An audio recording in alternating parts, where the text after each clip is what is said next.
एक बड़े और समृद्ध इस्लामी राज्य में एक खूबसूरत लेकिन बेहद संजीदा राजकुमारी रहती थी। उसका नाम जोया था। वह शाही महल की ऊंची दीवारों के भीतर पली बड़ी थी, जहां हर सुविधा मौजूद थी, लेकिन उसके दिल में एक अजीब सी तन्हाई थी। उसके वालिद, बादशाह, बहुत सख्त मिजाज थे और हमेशा उसे शाही रिवायतों और पर्दे की हिदायत देते रहते। जोया बाहर की दुनिया को सिर्फ झरोखों से देखती और सोचती कि क्या महल के बाहर भी जिंदगी उतनी ही रंगीन है जितनी कहानियों में होती है। उसी महल में एक नौकर था जिसका नाम साद था। साद गरीब घर का था, लेकिन दिल का बहुत अमीर था। वह 5 वक्त की नमाज पाबंदी से पढ़ता, हर काम बिस्मिल्लाह से शुरू करता और अल्हम्दुलिल्लाह पर खत्म करता। उसकी आंखों में हया थी और लहजे में अदब। वह महल के बाग की देखभाल करता और फूलों से बातें करता जैसे वे भी अल्लाह की तस्बीह पढ़ रहे हों। जोया ने कई बार उसे दूर से देखा था, जब वह फजर के वक्त महल के कोने में सजदा करता, तो उसके चेहरे पर ऐसा सुकून होता जो शाही ताज में भी नहीं था। एक दिन जोया महल के बाग में अकेली टहल रही थी। उसका दिल बहुत बेचैन था। उसने देखा कि साद कुरान की तिलावत कर रहा है। उसकी आवाज में ऐसी मिठास थी कि जोया ठहर गई। वह पहली बार किसी की आवाज से इतनी मुतासिर हुई। साद ने जब उसे देखा तो तुरंत निगाह झुका ली और अदब से सलाम किया। उस एक पल में दोनों के दिलों में एक अनकही सी हलचल पैदा हुई, लेकिन दोनों ही अपने अपने मुकाम और हद को समझते थे। दिन बीतते गए। जोया अब अक्सर किसी न किसी बहाने बाग में चली आती। कभी फूलों के बारे में पूछती, कभी पेड़ों की छाव में बैठ जाती। साद हमेशा फासला बनाए रखता, बात में तहजीब और निगाह में हया रखता। उसने कभी अपनी हद पार नहीं की। यही उसकी सच्चाई थी जिसने राजकुमारी के दिल में उसके लिए इज्जत पैदा कर दी। जोया को एहसास हुआ कि असली अमीरी कपड़ों, गहनों और ताज में नहीं, बल्कि अल्लाह के करीब होने में है।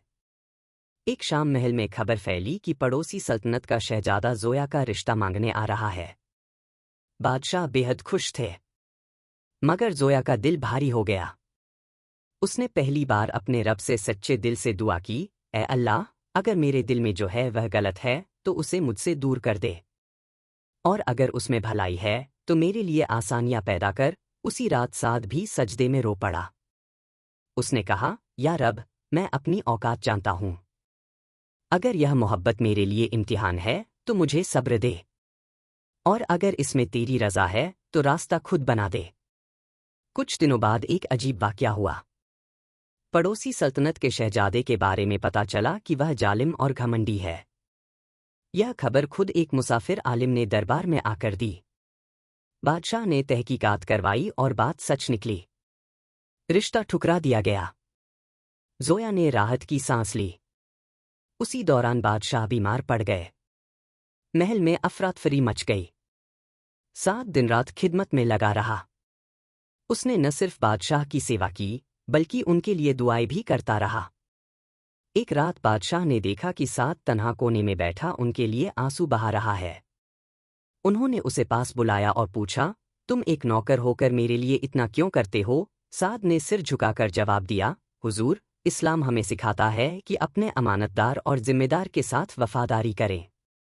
आप मेरे मालिक हैं और आपकी खिदमत मेरा फर्ज है। बादशाह उसकी बात और अखलाक से इतने मुतासिर हुए कि उन्होंने उसकी असलियत जाननी चाहिए। मालूम हुआ कि साद एक आलिम के घराने से था, मगर हालात ने उसे नौकर बना दिया। बादशाह का दिल बदल गया। उन्होंने पहली बार महसूस किया कि इंसान की असल पहचान उसका तकवा और किरदार है, न कि उसका दर्जा। कुछ महीनों बाद, जब उनकी तबीयत ठीक हुई, तो उन्होंने दरबार में ऐलान किया कि वह अपनी बेटी का निकाह ऐसे शख्स से करेंगे जो अल्लाह से डरता हो और सच्चा हो। सबकी निगाहें झुक गईं, मगर जोया का दिल धड़कने लगा।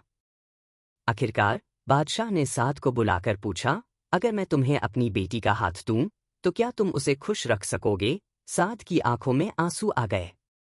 उसने कहा, अगर अल्लाह ने चाहा तो मैं उसे दीन और इज्जत के साथ रखूंगा। उसी दिन साद और जोया का निकाह सादगी से पढ़ा गया।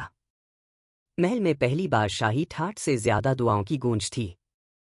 यह कहानी सिखाती है कि सच्ची मोहब्बत तब मुकम्मल होती है जब उसमें हया, सब्र और अल्लाह पर भरोसा हो। असली शाही रुतबा ताज में नहीं, बल्कि नेक नियत और पाक दिल में होता है। जब इंसान अपनी हद में रहकर दुआ करता है तो तकदीर भी उसके हक में फैसला सुनाती है। अगर आपको ऐसी इमोशनल, इस्लामिक और दिल को छू लेने वाली कहानियां पसंद हैं तो वीडियो को लाइक करें, शेयर करें और चैनल को सब्सक्राइब जरूर करें।